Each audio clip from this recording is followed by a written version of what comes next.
오늘 우리에게 주신 하나님의 말씀은 이사야서 7장 14절, 12장 2절, 33장 15절에서 24절, 마태복음 1장 23절입니다.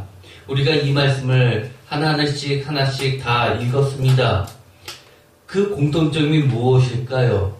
여러 차례 많은 이야기가 나왔지만 반복되는 말씀들이 있었습니다. 바로 임마누엘, 하나님이 우리와 함께 계시다라는 내용이 들어가 있는 이사야서의 그 본문들이었습니다.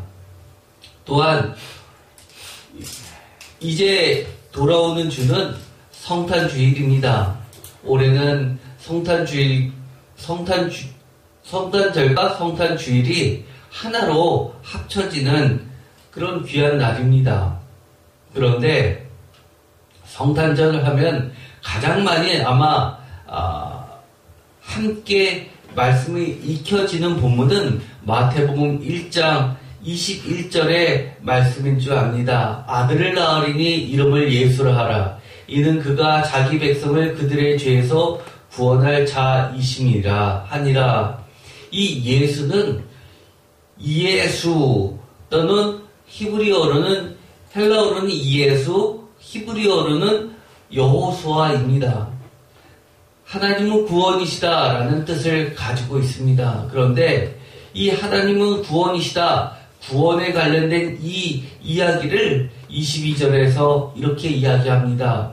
이 모든 일이 된 것은 주께서 선지자로 하신 말씀을 이루려 하심이니 이르시되, 선지자는 바로 특별히 이사야서를 이야기합니다. 23절 다 같이 읽겠습니다.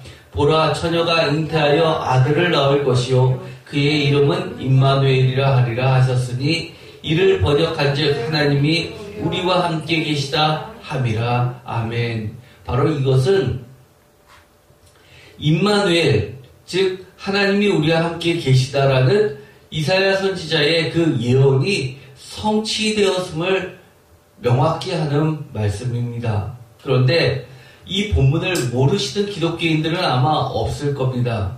너무나 당연하게 읽어왔지만 사실은 우리가 가만 보면 좀 이해가 안 가는 게 있습니다. 예를 들어서 바로 23절에 나머지는 다 그렇다 치는데 이를 번역한 즉 하나님이 우리와 함께 계시다 함이라 라는 겁니다.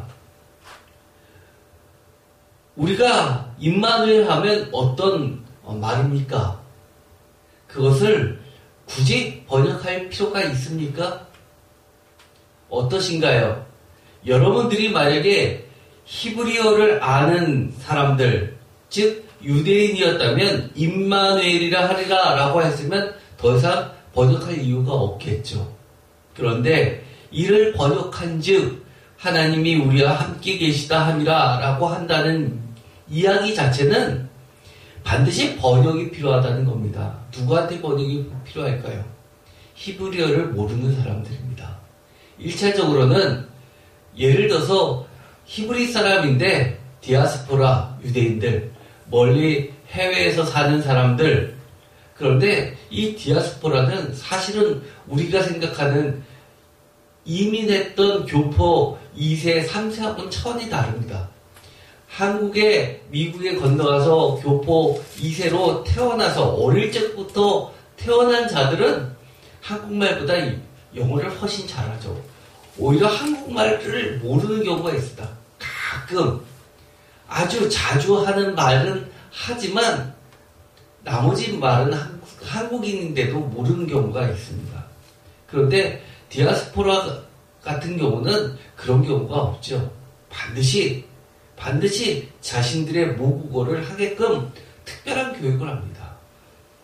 그런데도 불구하고 이를 번역한 즉 하나님이 우리와 함께 계시다 함이라 라고 하는 것은 디아스포라 유대인들을 향해서 하는 말이기보다는 아예 히브리인들의 피를 가진 자들이 아닌 전혀 다른 이방인들을 주요 타겟으로 하고 있다는 뜻입니다.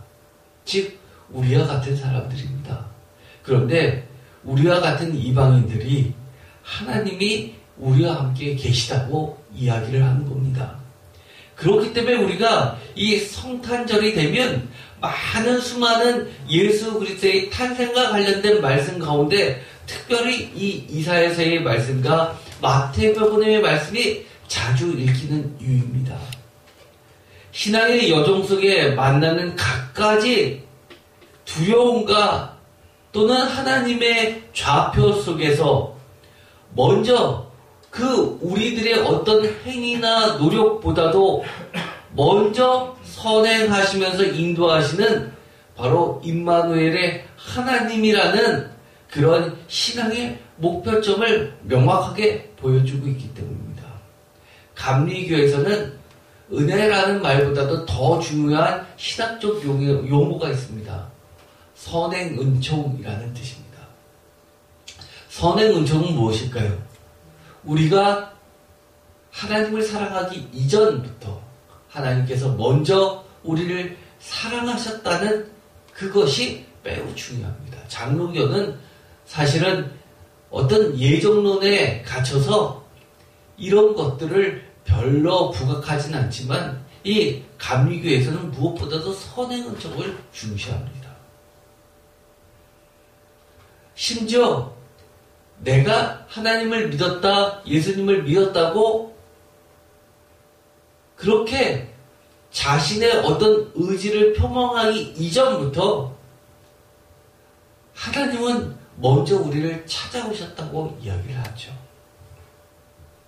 어떻게 보면 오늘날 우리가 신앙생활을 시작하는 사람뿐만 아니라 신앙생활을 오래 한 사람 모두에게 이 마태복음에 있는 이 임마누엘, 하나님이 우리와 함께 계신다라는 이 선언이야말로 정말 우리가 하나님을 믿고 고백하기 이전부터 하나님은 우리와 함께 계시고 우리를 인도하시고 하나님을 믿고 예수 그리스도를 주로 고백하도록 이끄신 은혜를 기억나게 한다는 겁니다. 이 구절은 이사야서 7장 14절의 근거를 두고 있습니다. 다 같이 읽겠습니다. 그러므로 주께서 친히 징조를 너에게 주실 것이라. 보라, 처녀가 잉태하여 아들을 낳을 것이요 그 이름을 임마누엘이라 하리라. 바로 이것이 마태복음에서 이야기했던 선지자 이사야의 선언입니다. 그런데 우리가 좀 기억해 봐야 될 것이 있습니다. 이 임마누엘이라고 하는 것은 어떤 배경 속에서 나왔느냐라는 겁니다.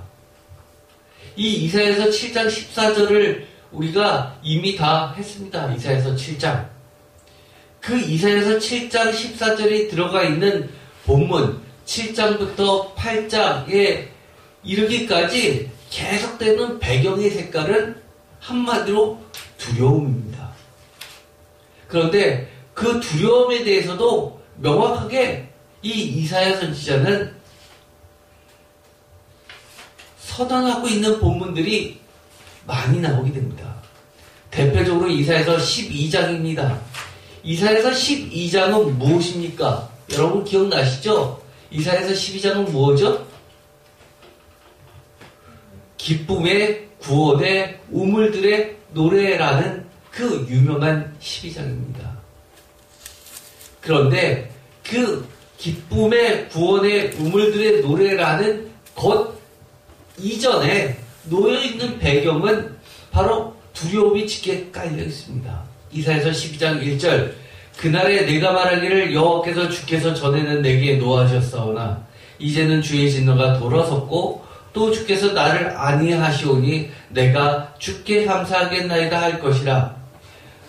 2절 보라 하나님은 나의 구원이시라. 내가 신뢰하고 두려움이 없으리니 주 여호와는 나의 힘이시며 나의 노래시며 나의 구원이시라. 3절 그러므로 너희가 기쁨으로 구원의 우물들에서 물을 기르리라. 여기서도 보면 이 2절에 있는 것처럼 구원, 바로 임마누엘을 이야기할 때 구원을 놓쳐서는 안 되는데 그 임마누엘 구원을 이야기할 때 그 배경은 두려움이라는 겁니다. 이제는 두려워할 필요가 없다는 거죠. 이사야서 33장에서도 마찬가지 이 두려움에 대해서 이야기를 합니다. 예를 들어서 33장 15절은 매우 중요한 말씀인데 오직 공의롭게 행하는 자, 정직히 말하는 자, 토색한 재물을 가증히 여기는 자, 손을 들어 뇌물을 받지 아니하는 자, 귀를 막아 피 흘리려는 꾀를 듣지 아니하는 자, 눈을 감아 악을 보지 아니하는 자. 이런 자들은 16절에 이렇게 이야기합니다. 그는 높은 곳에 거하리니 견고한 바위가 그의 요새가 되며 그의 양식은 공급되고 그의 물은 끊어지지 아니하리라. 내 눈은 왕을 그의 아름다운 가운데서 보며 광활한 땅을 눈으로 보겠고. 어떠신가요? 당연하다고 생각하십니까?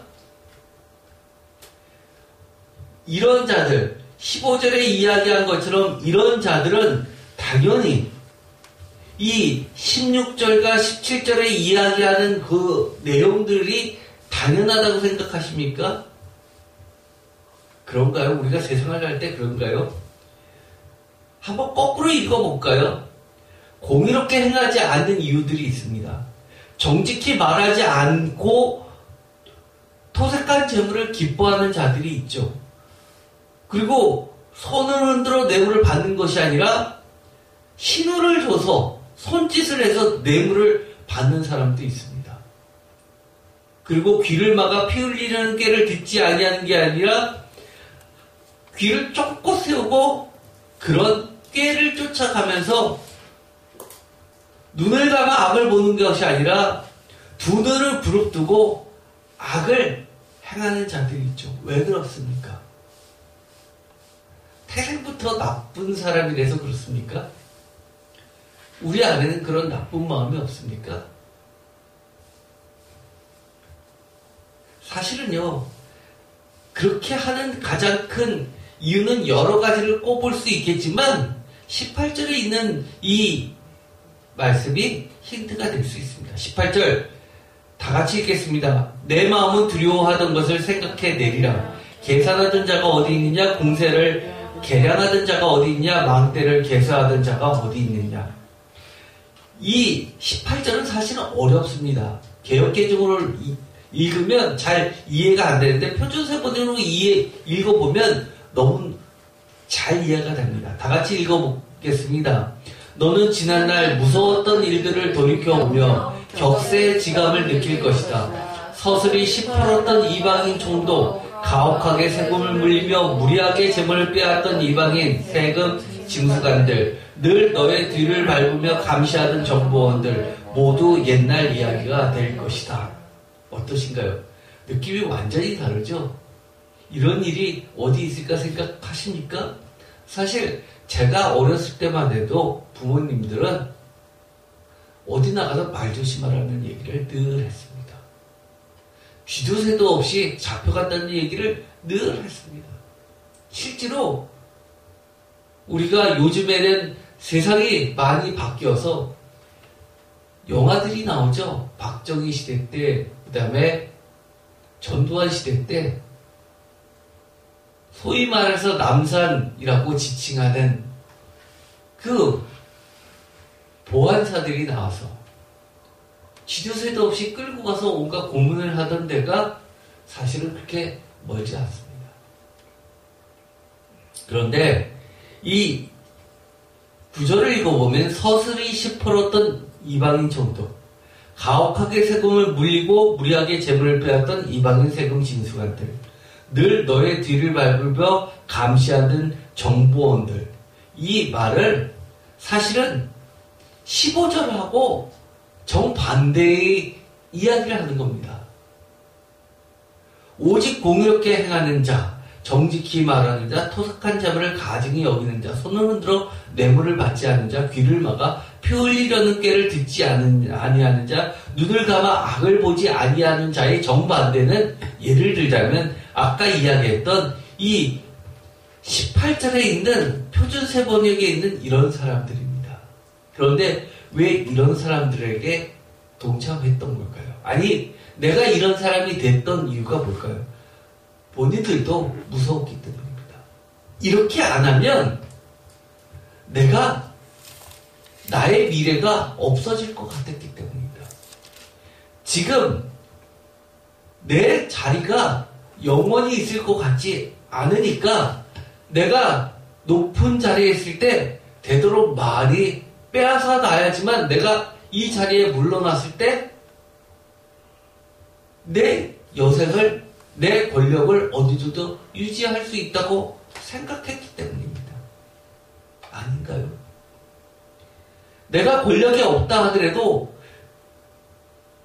피 흘리려는 꾀를 듣고 악을 향해 눈을 부릅뜨고 내가 정직하지 않고 힘있는 자의 편에서 이랬다 저랬다 하면서 공의롭게 행하지 않는 이유는 나의 두려움 때문입니다. 나의 이익이 손상될까봐 그것에 동참하면서 나의 이익을 지키려는 자들이 반드시 있기 때문입니다.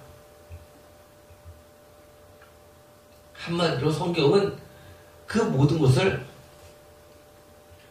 강포하다라고 이야기할 뿐입니다. 어쨌든 간에 이 모든 두려운 상황 속에서 하나님께서는 이 33장 15절부터 19절에 있는 이야기 속 다음에 20절부터 대전환을 일으켜 세워주십니다. 33장에 보면 아주 우리가 지금까지 읽었었던 중심 내용이 나오게 되죠. 바로 21절입니다. 다 같이 읽겠습니다. 여호와는 거기에 위험 중에 우리와 함께 계시리니 그곳에는 여러 강과 큰 호수가 있으나 노젓는 배나 큰 배가 통행하지 못하리라.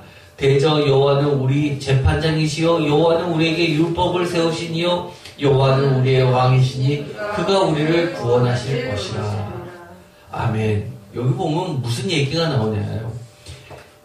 우리와 함께 계시는 하나님에 대해서 이야기합니다. 이 우리와 함께 계시는 하나님 임마누엘을 이야기할 때 그 배경은 두려움이었습니다. 여러 가지 우리의 두려운 상황들, 나는 하나님의 말씀을 온전히 지키려고 해도 나마저 제거될 수 있는 그런 두려운 세상이기 때문입니다.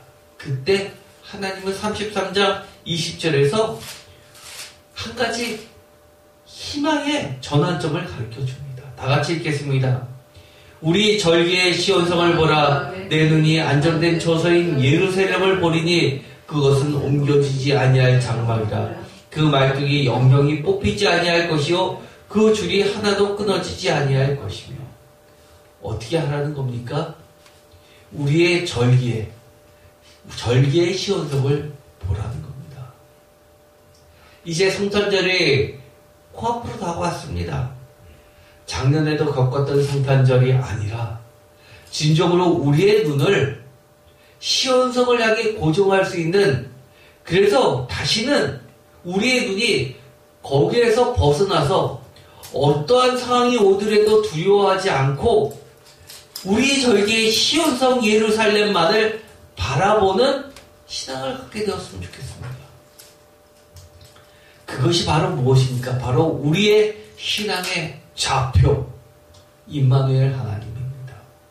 하나님이 우리와 함께 계시면 우리가 갖고 있는 여러 두려움도 이길 수 있다고 이야기하십니다. 왜냐하면 하나님께서는 우리의 재판장이요 여호와는 우리에게 율법을 세우시니요 여호와는 우리의 왕이시고 가장 중요한 말, 그가 우리를 구원하실 것이라고 이야기합니다.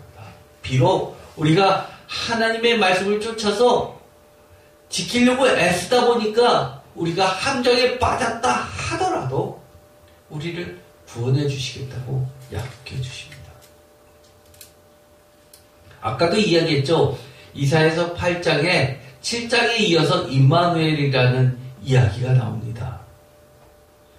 이사야서 8장 8절입니다. 다 같이 읽겠습니다. 흘러 유대에 들어와서 가득하여 목에까지 미치리라. 임마누엘이여 그가 펴는 날개가 내 땅에 가득하리라 하셨느니라. 표준세번역에 보면 임마누엘하고 가로 열고 하나님께서 우리와 함께 계신다. 가로 닫고로 명확하게 표시를 해놓고 있습니다. 이 이야기가 왜 나왔습니까? 그 배경이 뭡니까? 바로 7장부터 이어지는 흉흉하고 창이란 큰 하수 곧 아스루 왕과 그의 모든 위력으로 흐르는 그 물들, 르신과 르말라의 아들들의 그 물들 앞에서 두려워하지 말라는 겁니다. 천천히 흐르는 실로암 물, 바로 예루살렘에 있는 구원의 물, 하나님을 버리지 말라고 이야기합니다. 하나님이 그렇게 좋고 구원이신데 왜 아스왕은 실로암의 물을 버리고 르신과 르말라의 아들의 두려움을 피해서 흉흉하고 창이란 큰 하수 아스루 왕에게 조공을 바치면서 그들을 불렀을까요? 하나님보다 르신과 르말라의 아들 바로 시리아 에브라임 연합군이 더 무서웠기 때문입니다. 그럴 때 이 두려움 앞에 8절에 명확하게 임마누엘이여라고 부르고 있습니다. 이사야서 8장 이어지는 10절에도 이렇게 이야기합니다. 다 같이 읽겠습니다. 너희는 함께 계획하라 그러나 끝내 이루지 못하리라. 말을 해보아라 끝내 시행되지 못하리라. 이는 하나님이 우리와 함께 계심이니라. 하나님이 우리와 함께 계시기 때문에 세상의 모든 계획은 하나님의 계획 앞에 파해질 수밖에 없다고 이야기합니다. 그러면서 12절에 이렇게 이야기하죠. 임마누엘과 짝을 이루면서 이런 말씀을 하십니다. 왜 임마누엘을 이야기하십니까? 지금까지 했던 이야기를 종합해보면 두렵기 때문이었습니다. 두려움 앞에서 더 이상 두려워하지 말고 무서워하지 말라고 하나님께서 임마누엘을 계속해서 이야기하시는 겁니다. 12절 다 같이 읽겠습니다. 이 백성이 반역자가 있다고 말하여도 너희는 그 모든 말을 따라 반역자가 있다고 하지 말며 그들이 두려워하는 것을 너희는 두려워하지 말며 놀라지 말고 만군의 여호와 그를 너희가 거룩하다 하고 그를 너희가 두려워하며 무서워할 자로 삼으라. 아멘. 저는 이 13절의 말씀을 너무너무 사랑하고 좋아합니다. 저라고 두려움이 없겠습니까? 얼마나 두려움이 많은지 모릅니다. 그러나 그 두려운 거를 신앙이 하나도 안 무서워라고 이야기하라고 가르치는 것이 아닙니다. 두려운 건 맞지만 그거보다 더 두려운 존재, 그것은 하나님이라고 이야기합니다. 우리가 시편 13편 기억나시죠? 시편 13편은 두려워 떨면서 하나님께 기도합니다. 두렵습니다 라고 기도합니다. 내가 죽게 되었습니다. 수호를 이야기합니다. 그러나 그 세상의 어떤 두려움보다도 가장 두렵고 무섭고 경외할 이 하나님 앞에 기도하는 겁니다. 제가 제 아내에게 물어봤습니다. 이 세상에 살면서 구원 이런 거 말고 제일 두려운 게 뭐냐고 하니까 제가 큰일을 당해서 자기 혼자 남을까 라는 생각이 너무 두렵기 때문에 그 생각을 아예 잊고 살려고 한다고 합니다. 저도 마찬가지죠. 사실은 저도 늘 두려운 거 생각하면 살 수가 없습니다. 그러나 하나님은 이렇게 이야기하십니다. 12절, 13절 다 같이 읽어볼까요? 이 백성이 반역자가 있다고 말하여도 너희는 그 모든 말을 따라 반역자가 있다고 하지 말며 그들이 두려워하는 것을 너희는 두려워하지 말며 놀라지 말고 만군의 여호와 그를 너희가 거룩하다 하고 그를 너희가 두려워하며 무서워할 자로 삼으라. 아멘입니다. 임마누엘 하나님, 그것은 다른 것보다도 아주 간단히 얘기하면 하나님이 우리와 함께 계시는데 결코 두려워하지 말라는 겁니다. 우리의 절기에 우리가 해야 할 것은 무엇이냐라고 하면 아까도 읽었지만 이사야서 33장 20절에는 반드시 우리의 보고 우리의 눈을 시온 속에다 고정시키라고 이야기합니다. 왜요? 위험 중에 우리와 함께 계시는 하나님 여호와 구원의 왕 예수 그리스도를 보라고 하시기 때문입니다. 이사야서 33장 17절과 21절, 22절에서 그렇게 명확하게 말씀을 해주십니다. 그리고 이사야서 33장 18절과 8장 12절은 우리의 구원이 되시는 주님 때문에 두려워하지 말라고 합니다. 그 이야기가 뭡니까? 하나님만이, 예수 그리스도만이, 우리의 영원하신 왕만이 우리의 두려움이라는 겁니다. 이사야서 8장 13절의 말씀입니다.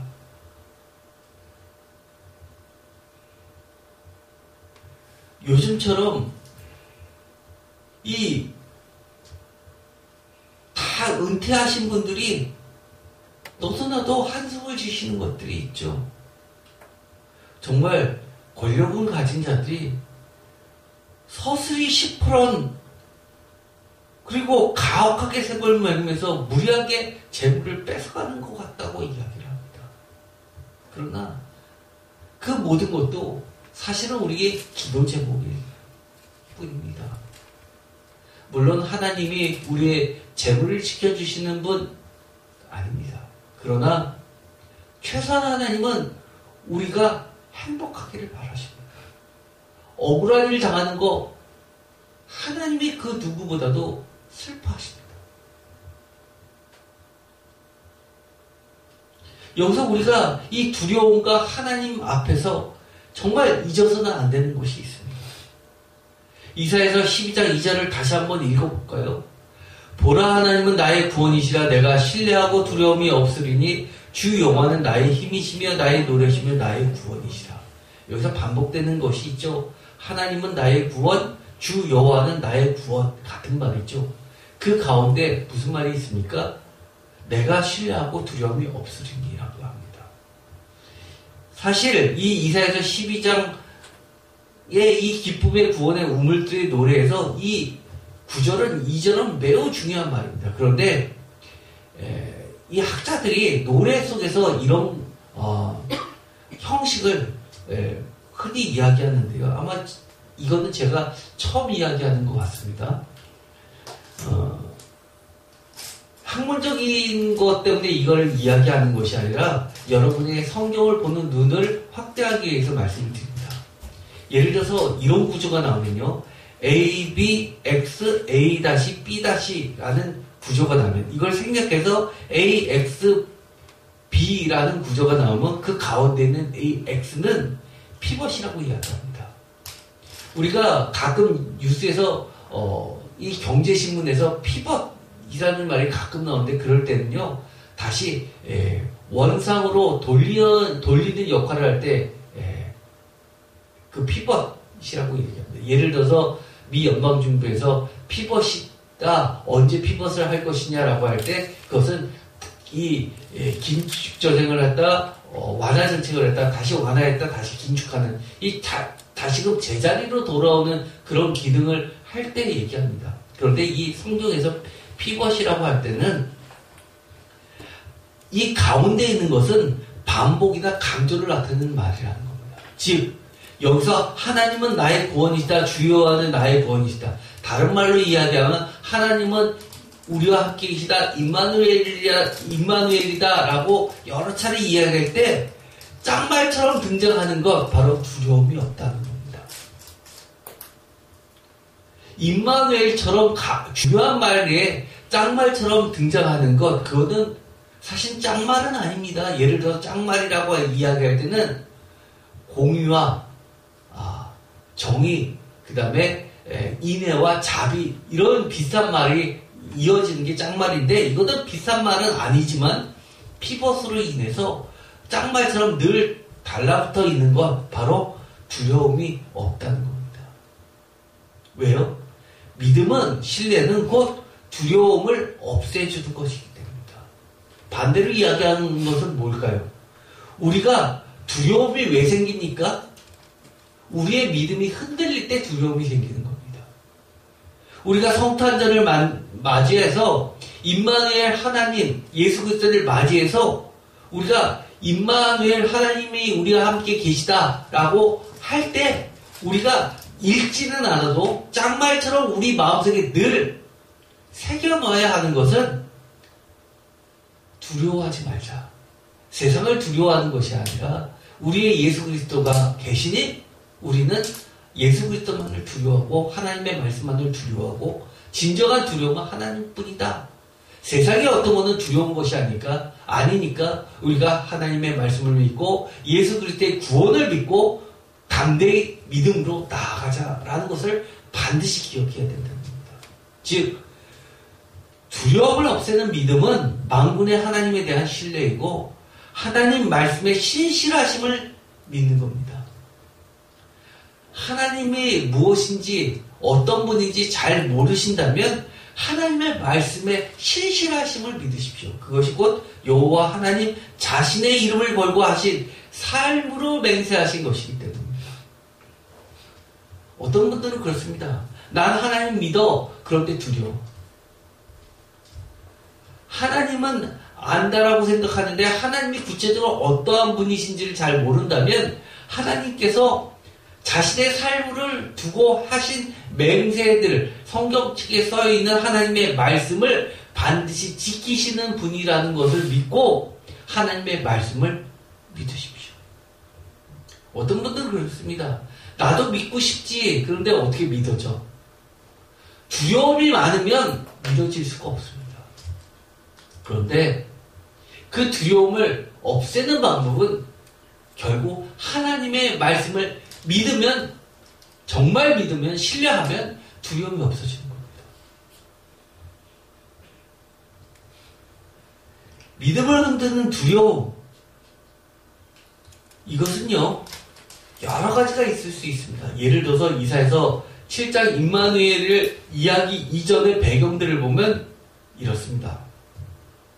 7장 2절 다 같이 읽겠습니다. 어떤 사람이 다윗 집에 알려 이르되 아람이 에브라임과 동맹하였다 하였으므로 왕의 마음과 그의 백성의 마음이 숲이 바람에 흔들린 같이 흔들렸더라. 표준세 번역으로도 읽어볼까요? 시리아 군대가 에브라임에 주둔하고 있다는 말이 다윗 왕실에 전해지자 왕의 마음과 백성의 마음이 마치 거센 바람 앞에서 요동하는 숲을처럼 흔들렸다. 어떤가요? 이 임마누엘을 왜 이야기하셨는지를, 왜 징조를 이야기하셨는지 우리는 그 배경 가운데는 심한 두려움이 있었다는 겁니다. 그런데 이 두려움은 어디서부터 시작했냐면 들리는 소문 때문에 시작됩니다. 이미 이루어진 것 아닙니다. 귀에 들리는 아직 닥치지 않은 소문 때문에 하나님에 대한 믿음이 흔들리니까 두려움으로 가득 찼다는 겁니다. 그러자 이렇게 이야기합니다. 4절에 보면 그에게 이르기를 너는 삼가며 조용하라. 러신과 아람과 르말라의 아들이 힘이 노할지라. 이들은 연기나는 두 부지깽이 덕에 불과하니 두려워하지 말며 낙심하지 말라. 두려워하지 말고 낙심하지 말라 라고 이야기하시기 전에 삼가며 조용히 하라고 이야기합니다. 두려움이 진짜 두려움이냐라고 물으시는 겁니다. 이사야서 8장에 보면 또 믿음을 흔드는 것들이 나오게 됩니다. 바로 무엇일까요?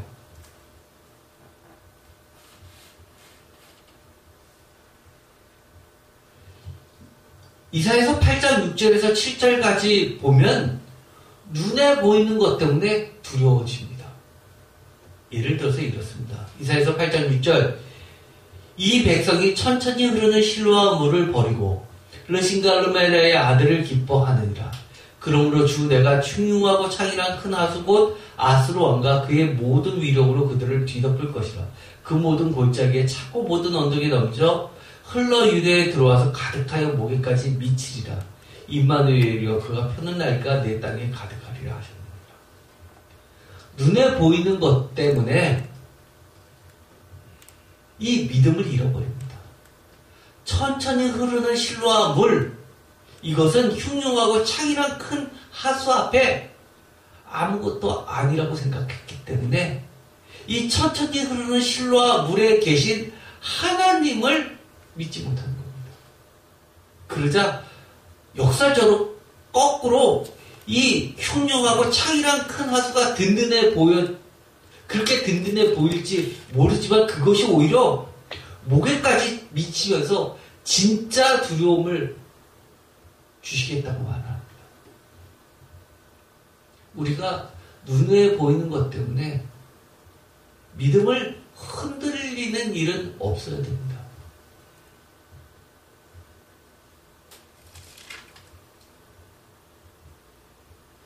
또 세 번째, 이것은 매우 중요한데요.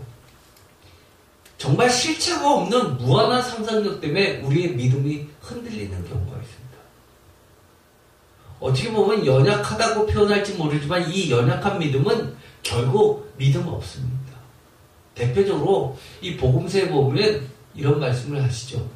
예수님께서 풍랑 앞에서 떠는 제자들을 향해서 믿음이 적은 자야 라고 이야기하시지만 다른 곳에는 믿음이 없다라고 말씀을 하십니다.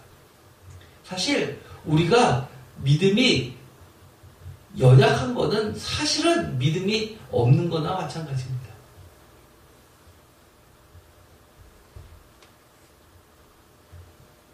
우리가 정말 믿음이 있으려면 어떻게 해야 됩니까? 그것은 아까도 이야기했지만 두려움이 없어야 되는데 두려움이 없으려면 어떻게 해야 될까요? 정말 그것보다 더 큰 두려움, 정말 나머지는 모두 다 아무것도 아닌 것처럼 보이는 것, 그런 것은 바로 하나님 여호와만 두려운 자, 무서운 자로 삼으면 되는 겁니다. 믿음을 흔드는 두려움은 이사야서에 여러 차례 나오게 됩니다. 이 두려움이란 말을 쭉 보면 이사야서 21장 4절 내 마음이 어지럽고 두려움이 나를 놀라게 하며 희망의 소망이 변해 내게 떨림이 됐더라. 한마디로 이 두려움은요, 송두리째 바꿔놓습니다. 내가 지금 갖고 있었던 모든 것을 흔들어 놓을 수 있는 겁니다. 반대로요, 내가 그렇게 처져 있더라도 이 두려움만 없애주면 언제 그랬는지 다시금 일어설 수 있습니다. 우리가 이 성탄절에서 빼놓을 수 없는 구절이 또 나오죠. 이사야서 9장 6절. 이것도 아주 임마누엘과 관련해서 자주 설교 본문에 등장합니다. 다 같이 읽겠습니다. 이는 한 아기가 우리에게 낳고 한 아들을 우리에게 주신 바 되었는데 그의 어깨에는 정사를 메었고 그의 이름은 기묘자라 모사라 전능하신 하나님이라 영존하시는 아버지라 평강의 왕이라 할 것입니다. 그 정사와 평강의 더함이 무궁하며 또 다윗의 왕자와 그의 나라에 부임하여 그 나라를 굳게 세우고 지금 이후로 영원히 정의와 공의로 그것을 보존하실 것이라. 만군의 여호와의 여신이 이를 이루시리라. 아멘. 우리가 이 이사야서 9장 6절에서 7절까지를 보면 뭐에 대해서 이야기합니까? 우리 기독교에서는 이것을 철저하게 이것은 예수 그리스도에 대한 설명이라고 이야기합니다. 예수 그리스도는 어떤 분이시냐? 바로 이 기묘자라 모사라 전능하신 왕이라 이런 것들이 서술형식으로 되어 있지만 사실 원문은 다 타이틀이라고 했습니다. 예수 그리스도, 예수는 이름이고 그리스도는 타이틀이라면 그리스도처럼 기묘자, 모사, 전능하신 하나님, 영존하신 아버지, 평강의 왕이라는 타이틀을 갖고 계신 이 예수, 한 아기는 우리에게 어떤 존재입니까? 예수 그리스도는 어떤 분이십니까? 우리가 마지막에 모든 기도의 끝마침에 이렇게 기도하지 않습니까? 예수 그리스도의 이름으로 기도합니다. 아멘. 어떠신가요? 그의 어깨에는 정사를 메었고 그의 이름은 기묘자 모사라 전능하신 하나님이라 영존하신 아버지라 평강의 왕이라 라고 하시는 분의 이름을 가지고 기도를 했다면 우리가 지금 기도의 내용이 매우 두렵고 믿음이 없다 하더라도 내 앞에 보이는 것이 우리의 믿음을 흔든다 하더라도 솔직하게 하나님 앞에 이것이 두렵습니다. 그러나 이렇게 주님의 말씀을 의지합니다. 예수 그리스도의 이름으로 기도드립니다. 아멘 한다면 나는 부족하지만 이 세상 모든 것보다도 더 뛰어나신 모사이신, 전략가이신, 카운셀러이신 하나님께서, 예수 그리스도께서 이 모든 문제를 짊어지실 것 아닙니까? 그의 어깨는 정사를 메었다라고 하는 것은 어떤 분은 그의 어깨에 십자가를 메었다라고도 번역하고 있습니다. 왜냐하면 십자가 위에 유대인의 왕이라고 써있는 팻말, 그게 바로 정사, 바로 통치자를 메었다라고 표세 번역에서 통치자라고 번역하고 있기 때문입니다. 바로 우리의 모든 두려움이 없애주는 유일한 방법은 사실 두려움을 없애는 믿음입니다. 그것이 뭡니까? 실체는 바로 예수 그리스도, 영원한 하나님, 바로 한아기입니다. 이제 이번 주가 성탄절입니다. 성탄절을 준비하면서 다시 한번 우리가 이 예수 그리스도의 나심을 축하드릴 때 어떠한 마음가짐을 가지고 축하를 해야 할까요?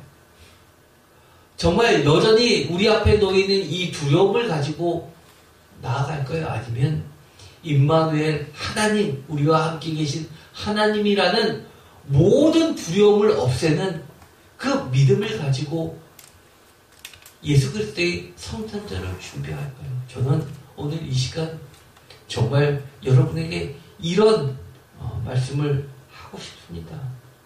오늘의 제목입니다. 다 같이 읽겠습니다. 믿음을 흔드는 두려움과 두려움을 없애는 임마누엘의 믿음. 우리 인생을 살 때 두려움 없이 산다는 거 말이 안 되죠. 두려운 게 얼마나 많이 있습니까? 그럴 때마다 이 두려움을 없애는 임마누엘의 믿음을 가지고 모두 승리하였으면 좋겠습니다. 기도하고 마치겠습니다. 하나님 감사합니다. 이제 우리에게 너무나 귀한 이름을 주셨습니다. 임마누엘 하나님, 우리와 함께 계시는 하나님, 영원한 하나님 예수 그리스도입니다. 이제 곧 성탄절을 맞이합니다. 다시 한번 우리를 점검하게 하시고 정말 우리 삶에 앞에 놓이는 우리를 위협하고 있는 우리의 믿음을, 신앙을 위협하고 있는 이 두려움에서 온전한 신앙의 좌표를 설정할 수 있게 하여 주옵소서. 두려움을 없애는 오직 모든 것의 유일한 두려움과 경외함이 되시는 하나님만을 두려워하면서 예수 그리스도께 나아가게 하여 주시옵소서. 예수 그리스도의 이름으로 기도드립니다.